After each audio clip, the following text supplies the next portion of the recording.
ሰላም ሰላም ቤተሰብ እንዴት ናችሁ? ሰላም ናችሁ ወይ? ሁሉ ሰላም። በጣም የቆጨኝን ነገር ልንገራችሁ። እሁድ ዕለት የእናቶች ቀን አክብረን ሁላችንም እናቶች እና ጥሩ በቃ ስደት ላይ ተወልደው የሚያድጉ ልጆች የሚያጋጥማቸውን ቻሌንጅ ለወላጆች ምን አይነት ቻሌንጅ እንደሚሆን ምናምን በዚህ ዙሪያ ተነጋግረን ምን የመሰለ ሴሚናር ምን የመሰለ ጠቃሚ ነገር ቀርጬ የት እንደገባ አጣሁት። የሚገርማችሁ ነገር እና በጣም ተናደድኩኝ በጣም እና እስቲ ሌላ ሰው ጋር ካለ ቪዲዮ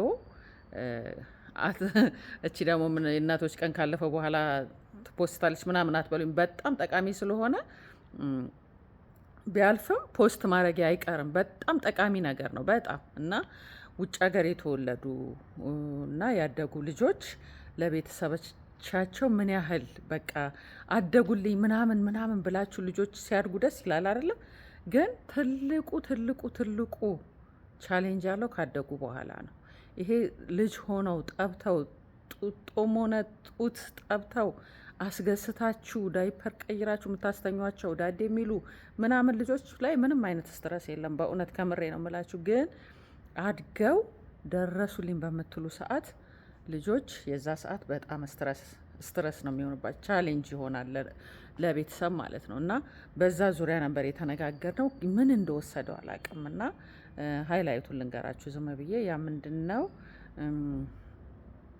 አሁን 18 ዓመት ሲሞላቸው እራሳቸውን ልክ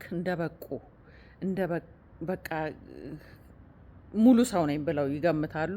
ከዛ ከወላጅ ቤት መውጣት ይፈልጋሉ። ቤተሰብ ደግሞ እንኳን አይደለም 18 ዓመት 30 40 ዓመት ቢሆን ለእናት ሁሌ ለእናት ስፔሻሊ ለእናት በጣም ልጅ ነው ልጇ። እና ይሄንን ሲል የ18 ዓመት ልጅ ወጥቼ ልኑር ሲል እንደ እናት በጣም ይከብዳል። በጣም ነው የሚከብደው። እና የእናቶች ፈተና ይጀምራል ልጆች ሲያድጉ ማለት ነው። እና ስለ እሱ ጉዳይ ተወያየን። ብዙ ልጆች በቃ እንደዛ ናቸው። በተለይ ወንዶች ማለት ነው። በተለይ ወንዶች ልጆች በቃ ሙሉ ነኝ ኢንተርናሽናል አይነት እንትን ያላቸው በቃ ከቤተሰብ ያልፋሉ ምናምን እና ብቁ ነኝ ብለው ነው የሚገምቱት። እና ብዙዎቹ አሉ እንደውም ብዙዎቹ ጥናቱ የሚያመለክተውን ነው ለዩኒቨርሲቲ ትምህርት ሌላ ሀገር ሲመደቡ በቃ ተመልሰው እንደማይመለሱ ወደ ወላጆቻቸው ቤት በዛው ወጥተው ተመልሰው አይመጡም ስል ይጠፋሉ ምናምን አይደለም። በቃ ውጪውን በዛው ይለምዱትና መወረጫጫው እኮ እዚህ ጋር የሆነ የሚያንጸባርቅ ነገር አለ። እስቲ ቆይ እንደዚህ ላለ በዛው ይለምዱትና ውጪውን በቃ በዛው ነው በትምህርት ሰበብ ይወጣሉ። ከዛ በኋላ አይመለሱም። ብቻቸውን መኖር ይጀምራሉ። ስራ ካገኙ ነው በቃ ብቻ በዛው ሰበብ ከሀይ ስኩል በኋላ አይገኙም አሉ ብዙዎቹ። እና ይሄን ስናስብ እንግዲህ የደረሱ ማትሪክ ተፈታኝ ልጆች ያለን ልጆች እናቶች በጣም ለኛ እንግዲህ ጭንቀት ነው። ገባችሁ? የ18 ዓመት ልጅ ከቤት ከማትሪክ በኋላ ቤት አልኖርም ሲል ምናምን ማለት ነው። እና ሌላው ደግሞ በሶሻል ሚዲያ ያሉ ሰዎች አሁን እንደዚህ ካልኩሌት ያደርጉታል። ከኬጂ ጀምሮ ያለውን ኤሌመንተሪ ውስጥ ያለውን ሀይ ስኩል የተማሩበትን ዩኒቨርሲቲ የሚማሩበትን ይሄን ሁሉ ካልኩሌት አድርገው ከዛ እንደገና ሰው ጋር ተቀጥረን ነው የምንሰራው። ይሄን ሁላ ተምረን በትምህርት አሳልፈን እንደገና ሰው ጋር ተቀጥረን ነው የምንሰራው። ከዛ ደግሞ የሚከፈለን ደሞዝ በቂ ነው ወይ? ስለዚህ ትምህርት ታይምን መግደል ነው። በቃ ታይምን ማቃጠል ነው። ስለዚህ ሰው ለምንድን ነው በአቋራጭ ብር ወደ ማግኘት መንገድ የማይሄደው? ለምሳሌ ሶሻል ሚዲያ መጠቀም ሊሆን ይችላል፣ ትሬዲንግ ሊሆን ይችላል፣ በተለያየ ነገር ብቻ ለምንድን ነው እራሳችንን የማንችለው?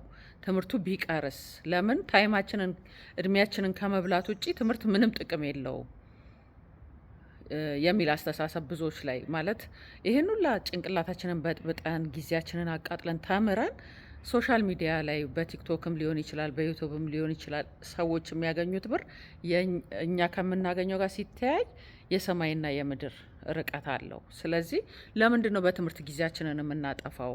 የሚል ነው ሌላኛው የተነሳው ሀሳብ ማለት ነው። ይሄ ደግሞ እንደ ወላጅ በጣም ያሳስባል። ምክንያቱም ማንኛውም ወላጅ ልጇ የቀለም ትምህርት እንዲማርላት እንዲመረቅላት ግራጁዌት እንዲያደርግ ምናምን የማትፈልግ እናት የለችም አይደለ? ምክንያቱም ከትምህርት የሚገኝ ማቹሪቲ አለ። ማንኛውም እናት የምታስበው ምንድን ነው? ለምሳሌ ልጇ ቲክቶከር ቢሆን የተማረ ቲክቶከር፣ ዩቱበር ቢሆን የተማረ ዩቱበር፣ ትሬዲንግ ወይ ደግሞ ይሄ ምንድን ነው ስሙ ሪል ስቴት ምናምን የሚያንቀሳቀስም ቢሆን የተማረ እንደዛ ቢሆን ነው የምትመርጠው እናት አይደለ? ሙሉ በሙሉ አልቃወምም እኔ በበኩሌ ግን ትምህርቱንም ባላንስ እያደረጉ ጎን ለጎን ቢያስኬዱት ደስ ይላል። እነሱ ግን ብዙዎቹ ትምህርት ለምንድን ነው ትምህርት ላይ ጊዜን ማጠፋው? ስለዚህ ይሄኛውን መንገድ ልከተል በሚል ትምህርት የመጥላት አይነት ነገር ልጆች ላይ እየታየ ነው። ይሄ ነገር የተመሳሳይ ጾታ ነገር እኛ እንደ ባህል እኛ ኢትዮጵያውያኖች አሁን መስማትም አንፈልግም አይደለም፣ መስማትም አንፈልግም። ያስጠላናል፣ ይደብረናል። ጨለመ፣ ያስጠላናል፣ ይደብረናል። እነሱ ግን እንደ ኖርማል ነው የሚያዩት፣ እንደ ኖርማል እና ምን ችግር አለው? ምርጫቸው ነው ምናምን በቃ ምርጫቸው ነው፣ የፈለጉትን ይሁኑ። ለምንድን ነው እንደዚህ አይነት ነገር እና ይሄ ኖርማል የሚሉት ነገር ለወላጅ ደግሞ ምቾት አልሰጠም እና በዚህ ጉዳዮች በጣም ሰፋ ያለ ውይይት ነበረን። ሙሉን ከዛው ብትሰሙት ይሻላል ብዬ ነው። እንደው የሌሎች የቀረጹት ሰዎች ስላሉ ጨለመብኝ ዛሬ። ሌሎች የቀረጹ ሰዎች ስላሉ ቀኑ ቢያልፍም እቺ ደግሞ የእናቶች ቀን የሚል ፕሮግራም ዛሬ ነው እንዴ እንትን የምትለው እንዳትሉኝ፣ ቀኑ ቢያልፍም በጣም ጠቃሚ ስለሆነ በተለይ ስደት ላይ ልጆች የወለዳችሁ እናቶች ይጠቅማችኋል። ወንድም እህት ያላችሁ ስደት ላይ ለትምህርት የመጡ ምናምን በጣም ቻሌንጅ የሚያደርጓችሁ ትምህርቱን ጠላ ምናምን ብላችሁ እንትን የምትሉት እና በአጠቃላይ ግን ይሄ ሁላ ነገር ተነጋግረን የደረስንበት ነገር ምንድን ነው? ፑሽ አለማድረግ። በቃ መማር አለብህ ምናምን፣ በእኛ ጊዜ እንደዛ ነበር አይደለ? መማር አለባችሁ ምናምን ተብለን በጣም ፑሽ እንደረግ ነበር ካለ ፍላጎታችን እና እኛ ግን እንደ ወጣት ወላጅ ባንገፋቸው ምክንያቱም በቃ በግድ ተማሩ ብንላቸው አይፈልጉትም። ሳይፈልጉት የሚማሩት ነገር ደግሞ ውጤታማ አይሆንም።